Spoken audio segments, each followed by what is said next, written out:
Hello viewers, வணக்கம் and welcome back to my channel. Maya Seenu சீரியலுடைய upcoming எபிசோடுக்கான ப்ரோமோ என்ன அப்படின்றத பார்க்கலாம். ஏதோ ஒரு போட்டோ பிரேம் மாதிரி இருக்கு. அதை ஒருத்தர் கொண்டு வந்து தனா கிட்ட கொடுக்குறாங்க.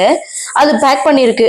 ஸோ தனா இது யாரு கொடுக்க சொன்னதுன்னு சொல்லி கேட்குறாங்க. மாயா அப்படின்றவங்க தான் அவங்க கிட்ட கொடுக்க சொன்னாங்க அப்படின்னு சொன்னதும், மாயாவா அப்படி என்னதுல இருக்கு அப்படின்னு சொல்லி அதை வாங்கிக்கிட்டு வீட்டுக்குள்ள போறாங்க.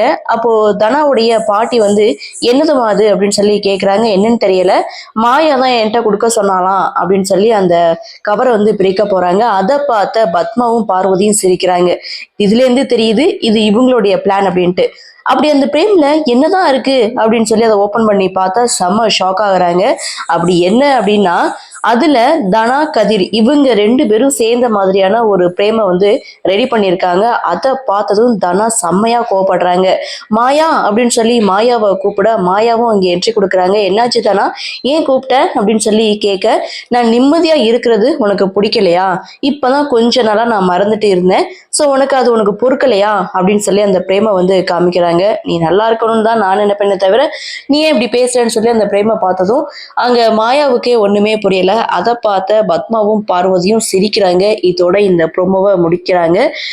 பார்க்கும் போதே தெரியுது இது எல்லாமே இவங்க ரெண்டு பேருடைய வேலை தான் அப்படின்ட்டு.